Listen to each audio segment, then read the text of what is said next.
Seguimos, estamos en la mesa de este miércoles 13 de febrero de 2019. Estamos con Carolina H., Teresa Herrera, Ovenir Sartú y, como invitado por primera vez hoy, Sebastián Agobián. El canciller Rodolfo Nin Noboa compareció ayer ante la Comisión Permanente del Poder Legislativo. Lo hizo convocado por el senador colorado Pedro Bordaberry para responder, entre otros temas, sobre el posicionamiento de Uruguay ante la crisis que vive Venezuela. Bordaberry comentó durante el debate que la política exterior de nuestro país se asemeja en este asunto al caso del Dr. Jekyll y Mr. Hyde, personajes de la novela de Robert Louis Stevenson. Allí planteó la comparación. Dijo, por ejemplo, tiene un trastorno disociativo de la personalidad. Por un lado hay que conformar a la barra del Frente Amplio y después se dice otra cosa para afuera y para conformar a la conciencia. En un resumen de preguntas de Bordaberry y respuestas de Nin Noboa, que presentó ayer editado Telemundo, quedaron de algún modo sintetizados los principales contenidos que había tenido la polémica. A su juicio, ministro, ¿hay democracia o no hay democracia en Venezuela? Hay crisis democrática en Venezuela. En Venezuela, ministro, ¿hay crisis humanitaria o no la hay?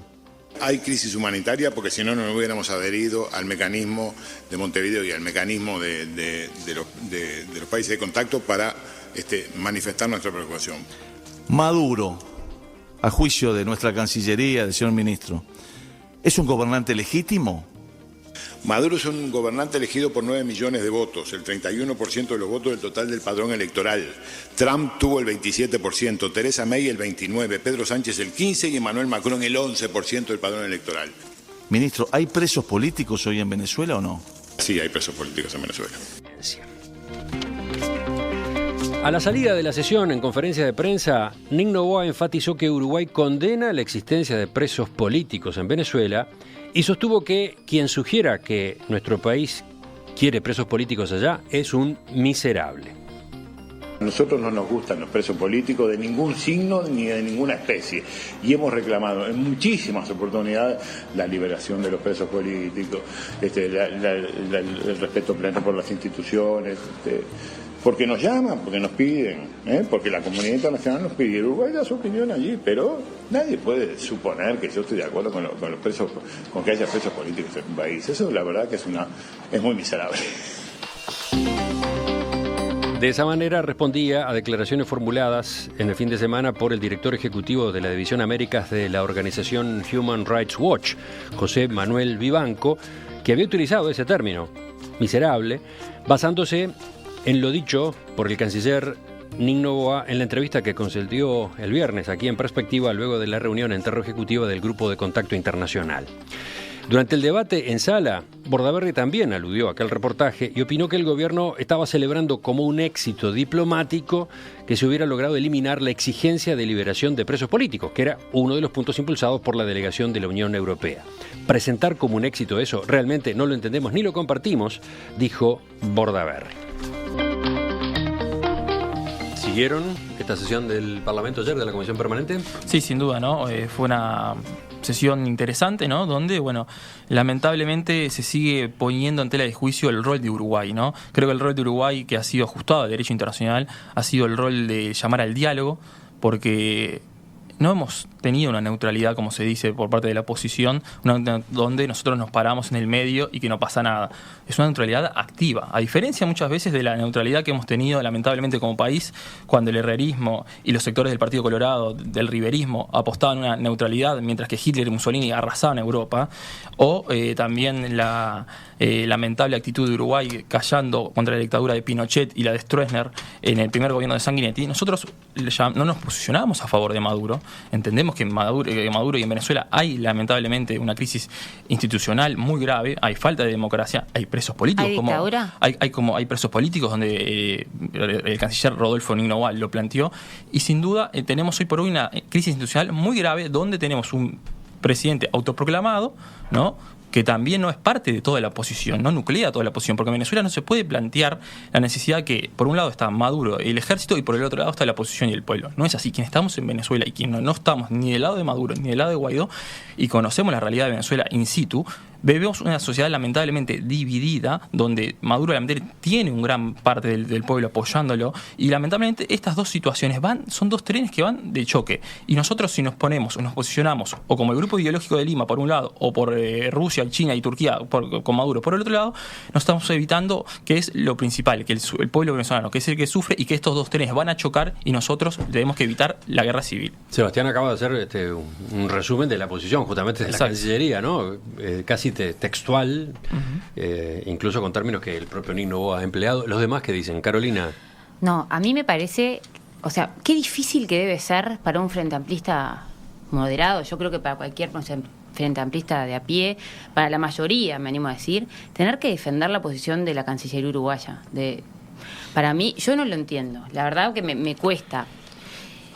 Le quiero preguntar a Sebastián, porque no lo dijo, ¿es una dictadura Venezuela? Venezuela hay una crisis democrática, lamentablemente, donde hay aspectos presos políticos. No lo calificaría como una dictadura, pero sí, sin duda, una democracia que no es plena y que tiene, lamentablemente, hoy por hoy, sus graves consecuencias con el pueblo. Ok. Yo creo que no hay casi que elementos... No sé si hay elementos democráticos todavía en Venezuela. Venezuela es una dictadura pura y dura. Y yo creo que esa es la principal... Hay diferencias quizás en el concepto de democracia, pero primero que nada, ni siquiera es una democracia de origen, porque las elecciones de mayo de Maduro fueron totalmente ilegítimas, reconocidas por la comunidad internacional, independientemente del signo ideológico. Porque me parece que cuando un pueblo, como decís, que en el fondo tiene que ser quien nos importa, es un pueblo que está muriéndose de hambre, que se está muriendo por falta de medicinas, que está emigrando en masa, mientras que vemos a Maduro con las ganas de negociar, que lo vemos rodeado de tanques y con una elección donde el eslogan de él era votos o balas, ¿no? Donde se presionó a la gente, donde no hubo... Ese era también el de Bolsonaro, ¿no? Ese eslogan de gobierno. Estamos hablando de Maduro, el otro día hablamos de Bolsonaro. Ese eslogan también era el de Bolsonaro, ¿no? O el del Partido Colorado en Salto, plomo, ¿no? Estamos hablando de Maduro. No, por eso, yo y no respeto a Maduro. Y bueno, y que si querés hablamos del MPP, y si por querés eso, pero hablamos ¿balas y plomo no era el eslogan del Partido Colorado en Salto? ¿Del candidato de Amorín Valle? Para nada. ¿Balas o plomo? Exacto, sí. ¿Balas o plomo? Sí. Revise los apuntes. Para los delincuentes. Balas de otro material. Para elegir entre balas o plomo. Bueno. Era el candidato de Salto. Ahora, si me dejás terminar la idea, yo te dejé hablar cuando tú hablabas, me toca a mí. Si querés me voy y usás los dos lugares. No. Como es tu debut, te lo puedo dejar hacer. Ahora te paso el link de balas y plomo que vino, candidato del Partido Colorado. De balas y plomo, pasámelo. Teresa, estamos hechos unos duques. Sí. Hay una armonía fenomenal entre Teresa y Venir y, bueno, este primer intercambio entre... No, que sea con mucho respeto. Siempre con mucho respeto. Entre balas y plomo. Entre Carolina y Sebastián estaba bravo. Perdón, ¿tenías algo todavía para agregar, Carolina? No, sí, yo creo que la posición... Uruguay perdió, en mi punto de vista, la última oportunidad de ponerse del lado correcto de la historia, del lado de la democracia. Yo estoy de acuerdo con las declaraciones de la embajadora canadiense que hizo en la última edición de Búsqueda, donde dice, a ver, nadie puede estar en contra de la negociación, y quiero aclarar que obviamente es lo ideal y que está buenísimo. Hubo intentos fallidos que lo único que sirvieron fue para darle oxígeno al régimen, un régimen que es un régimen. Y bueno, como dijo la embajadora, yo no apostaría $5 a que esto puede tener resultados. Y lo que se necesita ahora, lo que necesita el pueblo venezolano es resultados y no tiene tiempo para perder. De todos modos, en la posición uruguaya hubo un cambio, entre comillas, después de esas declaraciones de la embajadora canadiense, ¿no? Durante la reunión en la Torre Ejecutiva, hubo Uruguay se sumó a lo que desde el Grupo de Contacto Internacional se impulsaba, que era el reclamo de elecciones presidenciales en Venezuela, ¿no? Ese fue un giro. Nick Noboa lo explicó, dijo, bueno, es que han cambiado las condiciones, ahora tenemos a 2 presidentes disputándose el poder, etcétera. Después, pero claro, estuvo todo lo otro. 48 horas. Después también, estuvo ¿no? todo lo otro, lo de poner o no condiciones, que da pie a una discusión enorme. Pero hubo un giro allí, ¿no? Hubo como dos posiciones, una en el mecanismo y otra en el grupo de contacto, que fueron, por lo menos México se bajó de una y quedó en la otra. Nosotros quedamos como en dos posiciones medias contradictorias y con una diferencia de 48 horas. En las dos se promueve el diálogo, pero en esta, en la de la Torre Ejecutiva y el Grupo de Contacto Internacional, aparecen condiciones. Nick Novoa dice que son menos condiciones que las que Europa pretendía, pero aparecen condiciones, y en especial lo de la convocatoria de elecciones. Sí, no son dos mecanismos contrapuestos, y ya le perdón, Teresa, sino México y Uruguay, que fueron los que impulsaron el diálogo, ¿no? Y los mecanismos de negociación. Por un lado negociamos esto y fuimos de cara al grupo de contacto con esa postura, que después Uruguay, por su capacidad, y no como la tiene México por constitución, que tiene prohibido inscribirse en los asuntos internos, nosotros podemos sí ir a más y pedir elecciones libres. Por lo tanto, no son contradictorias las posturas. Bueno, sigamos ahora con las otras dos voces de la mesa. Teresa. Parafaseando la frase, es la economía, estúpido. Por lo tanto, a mí me parece que... ¿Por qué nos estamos preocupando tanto de Venezuela? Que por supuesto que hay que preocuparse, ojo, yo no estoy negando acá ni la problemática de los derechos humanos, ni que no haya una dictadura, no estoy cuestionando ninguna de esas cosas. Pero a mí me gustaría que las mismas voces con la misma fuerza se alzaran por Haití, por Nicaragua, que también se cuestionaran si tenemos que negociar con un país, ya lo he dicho otras veces, explotador, dictatorial como es la China. Entonces, en realidad, acá me parece que el tema clarísimo es que Venezuela es uno de los grandes reservorios de petróleo del mundo y por lo tanto las distintas potencias están disputando allá adentro este territorio. Que por supuesto que Maduro les hace todos los deberes y todos los favores como para que esto ocurra, no me cabe ninguna duda. Es decir, Maduro con su actitud demente, y con su actitud represiva, perfecto. Tampoco creo que el autoproclamado presidente sea la solución. Es decir, yo realmente soy bastante partidaria de la actitud de Uruguay con respecto a esto. Bueno, ahí llegamos al punto. Pero soy muy cuestionadora. Les pediría a todos que nos centráramos en lo más nuevo, porque de Venezuela, su crisis, hemos hablado en no sé cuántas mesas a esta altura. No, por eso. Entonces nos concentráramos en esto que se debatió ayer en el Parlamento. Esto que se debatió ayer en el Parlamento, yo soy partidaria de la actitud de lo que piensa la Cancillería. Me gustaría que fuera más enfática con respecto al tema de los presos políticos. Por suerte, ahora sí hay una demanda en torno a que haya elecciones, pero también me gustaría, e insisto, que todo el sistema político uruguayo, no solo el Frente, todo el sistema político uruguayo, se preocupara por lo menos por nuestros países de América Latina que están pasando horrible. Hablamos de crisis humanitaria en Venezuela. Haití hace años que vive crisis humanitaria. ¿Y a alguien le preocupa lo que pasa en Haití? ¿A alguien le preocupa lo que está haciendo el dictador en Nicaragua? ¿Alguien? Y podría seguir así con cuántos países. Entonces, a mí me parece que hay... Por eso arranqué con esto de es la economía estúpido. Porque vamos a no engañarnos. Si Venezuela no estuviera parado, armado, arriba de un gran barril de petróleo, ¿tendríamos todo este conflicto internacional? Ovenir. Sí, bueno, me parece clarísimo que la palabra clave acá es petróleo.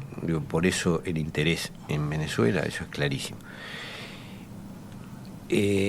Yo creo que la posición que ha adoptado, la posición que describía Nick Novoa, yo tengo muchísimas discrepancias con el gobierno y con Nick Novoa en muchas cosas, pero creo que en esto es acertado. Es decir, un país que se considera democrático no puede ni debe hacer otra cosa más que manifestarse a favor de una elección con las debidas garantías en otro país. No creo que es decir, tomar partido entre un individuo que digamos, mantiene un régimen represivo y otro individuo que se autoproclama presidente sin haber sido electo nunca como tal, cuando lo que hay es un proyecto es decir, se está buscando el pretexto para una invasión sobre Venezuela, es decir, la alternativa para Venezuela parece ser o ese régimen autoritario o una invasión externa. Cualquier país democrático no puede hacer otra cosa que plantear la necesidad de elecciones libres. No hay otra cosa. Después lo otro siempre es autoritarismo para un lado o para el otro. Es decir, el autoritarismo o la guerra. Creo que la función de este señor Guaidó es justamente legitimar una intervención militar. Es decir, Esto se ha hecho en todos los países donde hay petróleo, se ha hecho así, es decir, el caso de Libia, el caso de Irak, es decir, es que crear un dictador monstruo, poner unas víctimas, es decir, un sector de población víctima, que en este caso sería Guaidó y sus seguidores, y después justificar la invasión. Creo que es lo que se está intentando hacer. Y me parece que Uruguay hace bien en no subirse a esa maniobra. Lo que me parece mal desde hace tiempo, es que gobierno y oposición pretendan atribuirse la necesidad de tomar un pronunciamiento casi partidizado con respecto a lo que pasa en Venezuela.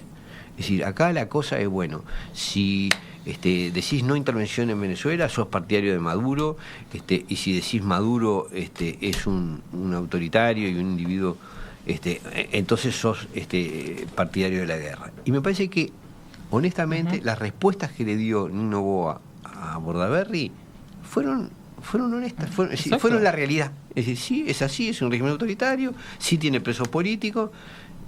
También del otro lado la alternativa no es legítima. Carolina. No coincido. Estoy sola en esta posición, pero la defiendo porque realmente creo en ella. Pero como ves la forma, era uno de los temas que tiraba Juanek, la forma como se está discutiendo acá, en Uruguay.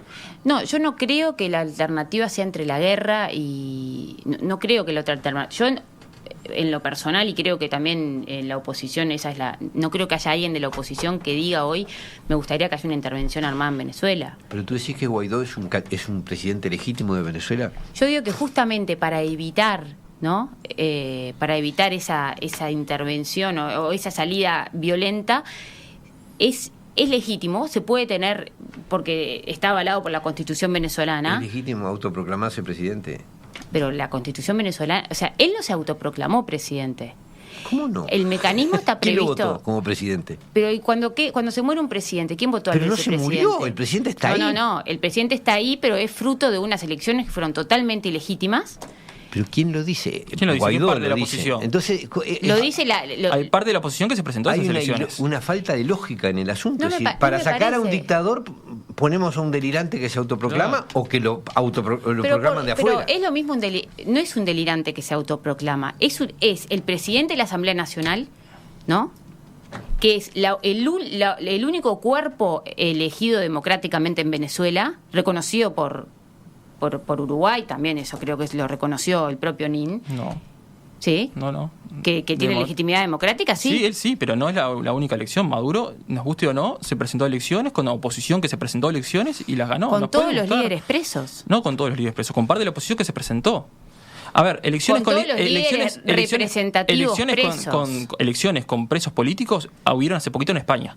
En Cataluña. En Cataluña, ¿no? La mayoría de los líderes presos de los partidos independentistas catalanes estaban presos. Y hubo elecciones. Entonces, ¿son legítimas o no para ti esas elecciones? La de España. Estamos hablando de Venezuela. Sí, pero te digo, el mismo ejemplo te lo pongo en España. Mira. El mismo ejemplo. O tú sos partidario de que las últimas elecciones venezolanas fueron legítimas. Hubo un manto de legitimidad, hubo oposición que se presentó, y que salió electa en determinados gobiernos departamentales y que hoy está gobernando. En Venezuela hay una democracia y yo digo, quebraduras. Pero eso no lo podemos definir los uruguayos. Pero eso lo definen los propios venezolanos. Y bueno, el pueblo venezolano saliendo corriendo. Hay parte de la oposición que se presenta. No. Eso, perdóname, si alguien dirige presidente corriendo del país, o sea, yo me bajo del Uruguay y con eso nombro presidente no sé a quién. Pero la comunidad internacional democrática. ¿Por qué Guaidó? No hay comunidad internacional democrática. Lo que hay es un intento de intervenir en Venezuela, ¿está? Es decir, hay fuertes presiones para intervenir militarmente en Venezuela. Yo no dudo que haya, pero yo creo que hay que mirar... Fingir que eso no existe, es una actitud aún más antidemocrática que la gente que respalda a Maduro. Vamos cerrando porque esta discusión pero me gustaría puede ser infinita. ¿Tú estás asumiendo que yo finjo que no existe? Una cosa no quita la otra. Finjas. Decir que Guaidó es un presidente legítimo solo porque no nos porque gusta la Maduro, Constitución chavista lo dice. La Constitución chavista no dice eso. Como todos los que tienen derecho los que tienen la función de sustituir al presidente en ausencia o muerte, todas las constituciones lo tienen. Ahora, en ausencia. si acá mañana... Entendemos que hay una ausencia. Si acá mañana el presidente de la Cámara de Senadores Nosotros no se proclama presidente porque no le gusta Tabaré Vázquez, o porque dice que Tabaré Vázquez... No fue así, pero eso es una lectura parcial. No, es que no es así. Si tú no ganas una elección, no ganó una elección. Señores, no podés proclamarte así. presidente. Teresa hace el cierre. Le damos a ella el cierre. Yo creo que no todo es químicamente puro, no todo. Nada. Hay tantos grises, grises, y en esto de Venezuela hay muchos grises. Yo cuando empecé dije, en mi opinión, Maduro es un dictador. Yo sé que esa no es la opinión compartida por la totalidad del frente. Hay mucha gente del frente que piensa así, que directamente es un dictador. No creo, a pesar de eso, apoyo esto del intento de diálogo y de otro tipo de salida, porque tampoco la opción de Guaidó me parece que sea una opción que ayude, porque lo único que va a hacer es perjudicar más y crear mayor enfrentamiento. Ahora, si no se deja entrar ayuda humanitaria, si sigue este conflicto, el pronóstico es realmente preocupante. Ahora, insisto, estamos discutiendo un tema que es económico y de poder y que tiene que ver con las potencias peleándose por un lugar que está lleno de petróleo. Claro, y la presunta no solo petróleo, ¿no? No solo petróleo. Es geopolítica esto es también, geopolítica ¿no? también, Estamos por hablando supuesto, de ponés guerra la patita, fría, claro, ponés la patita ahí. siglo XXI, ¿no? Claro, más bien. También hay una cosa, ¿no? La supuesta ayuda humanitaria, que son unos pocos millones de dólares, es un pretexto, es decir, ya ha habido declaraciones de que cualquier obstaculización al ingreso de la ayuda humanitaria va a ser considerado un acto de guerra. O sea que si el ejército venezolano dice por acá no pueden entrar, eso da pretexto a la invasión. Claro, bueno, pero lo que pasa es que forma parte del propio tiro de afloja, porque algunos tenemos duda de que no fue el tiempo, pero no tenés duda de que se necesita la ayuda humanitaria. Yo me quedo con la imagen del puente, con el bloqueo de la ayuda humanitaria y de 300.000 venezolanos muriéndose por falta de medicinas y por falta de comida. Usted dice que quizás que ahí adentro haya municiones pesadas. ¿Cómo? No, yo digo que existe la intención de invadir a Venezuela. Eso es un plan obvio, es visible, ha sido declarado, no hay muchas dudas sobre eso. Y que sostener que un individuo que jamás se presentó a una elección presidencial es presidente porque él dice que es presidente. Yo sostengo que es porque lo dice la Constitución. Usted está diciendo que yo sostengo que es porque él se proclamó. Usted dice eso, pero lamentablemente la Constitución venezolana no dice eso. Dice que debate, es en caso de vacancia de la presidencia. Debate, y es lo que hay. Y es lo que hay. Nadie dice que es porque no gusta. Está bien. Pregunta Ramiro, ¿qué le ponen al café? Denle un diazepam a los tertulianos. No, tranquilo. Bueno, sí, yo les di un diazepam, pero no dio el tiempo de la pausa. No alcanzó para que produjera efecto. Es más, hasta hace 3 segundos seguían enfervorizadamente enfrascados en su debate. No sé cómo logré este silencio, una especie de milagro. No fue por el diazepam. Después voy a pasar el limpio de la fórmula.